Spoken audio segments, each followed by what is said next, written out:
Саламатсыздарбы? Мен аты-жөнүм Ыдырыс Исаков. Мен кайрадан бүгүн дагы Өзгөндөмүн. Азыр Өзгөн шаары боюнча Өзгөн шаарынын азыркы мэри мына Надырбек Каримовдун үстүнөн мага ушу бир нече адам арызданышкан. Мынтип бир папка документ беришкен. Ал документтерде Өзгөн шаарынын мэри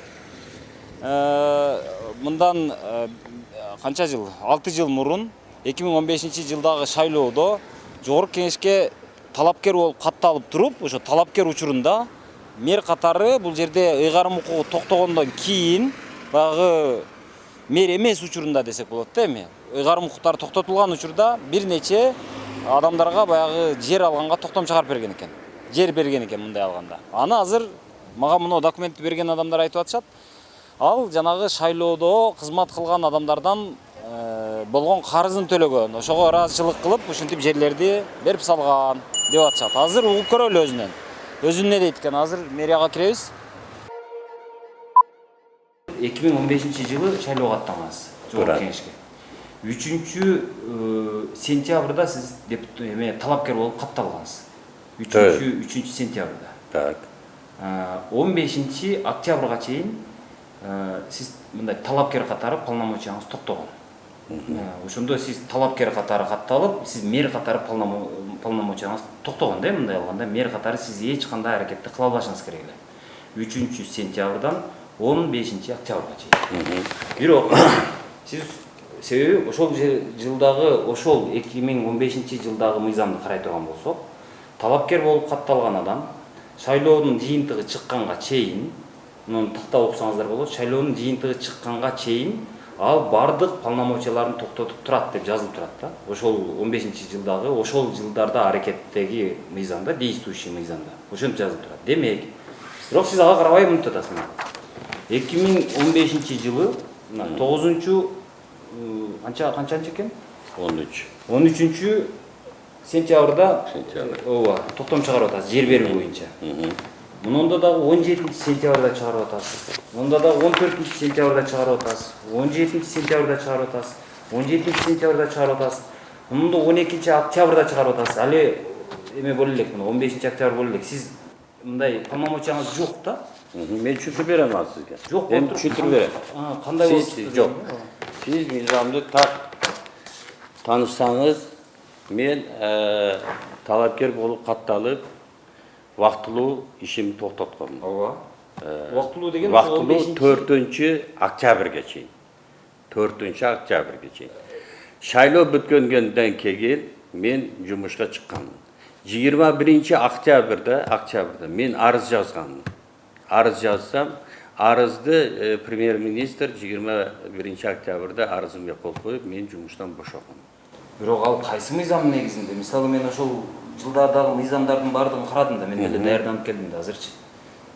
Мен мисалы сиздин үстүңүздөн сиздин душманыңыз бар, досуңуз бар, эми алар арызданат, жамандайт.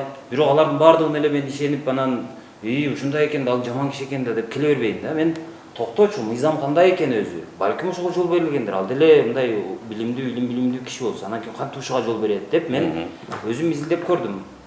Анан мындай жазылып турат мына.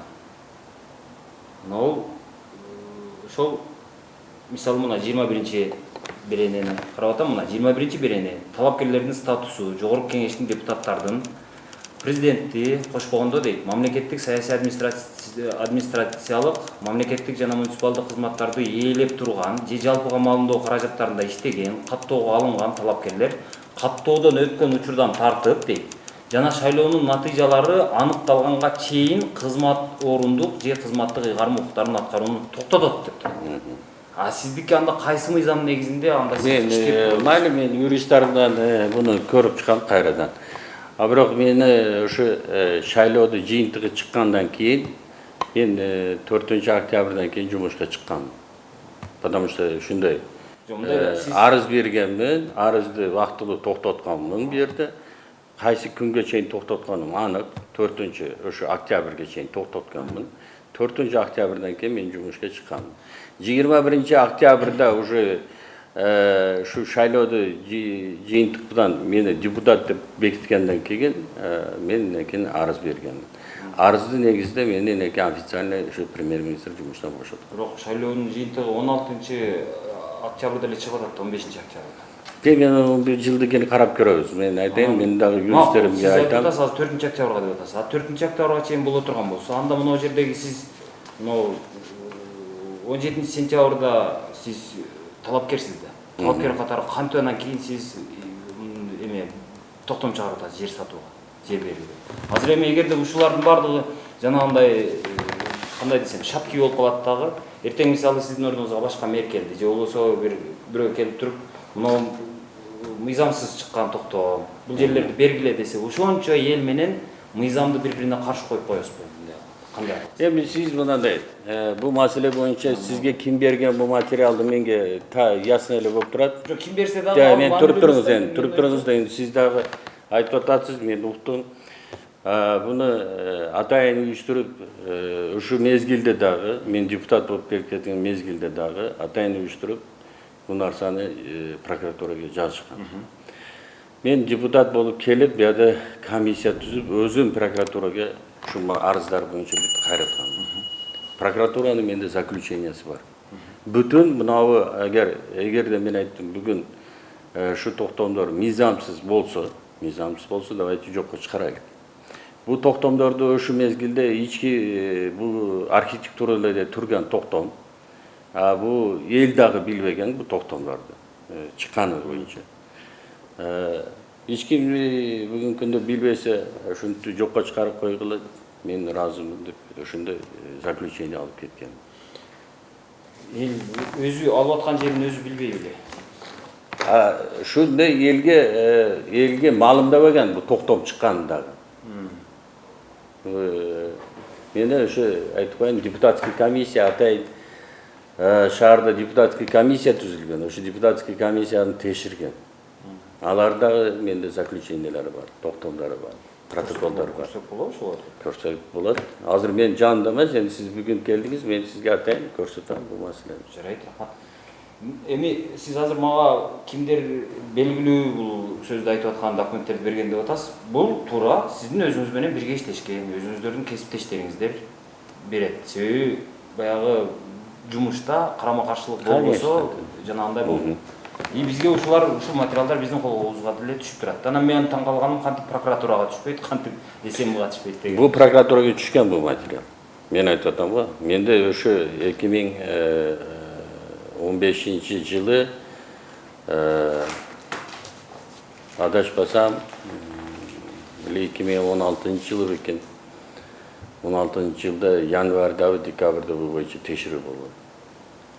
Эми сиз баягы жогорку кеңешке аттангансыз да. Ал деген сөз сиз мыйзам чыгаруучу катары.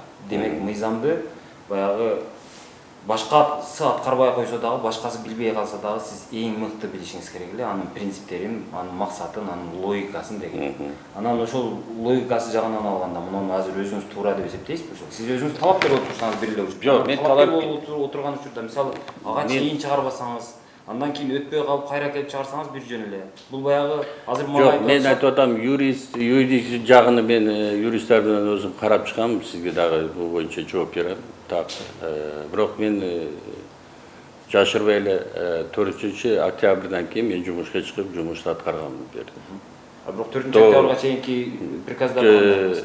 Мен onu дагы карап көрөм. Кайсы неме экен, сизде ошо 7-сентябрдагы токтомду дагы мен өзүм териштирем. Азыркы ушул Өзгөн шаарынын мэри бул өзүңүздөр мынау азыркы сүйлөшүүдөн түшүнгөндөй бул мурда дагы мэр болуп отурган, анан жогорку кеңешке депутат болуп кеткен, анан азыр кайра мэр болуп келди.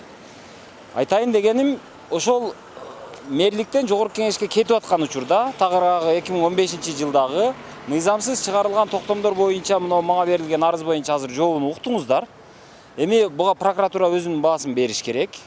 Тергөө органдары өзүнүн баасын бериш керек. Бул баары тергелиш керек. Мыйзамсыз ишпи, мыйзамсыз иш деп табышыбыз керек. Мыйзамдуубу, анда мыйзамдууду элге ачык мындай түшүндүрмөсүн аргументтер менен, жүйөлөр менен келтирип, негиздеп берип коюшубуз керек. Анан баягы эч кайсы маселе асманда асылып турбаш керек да.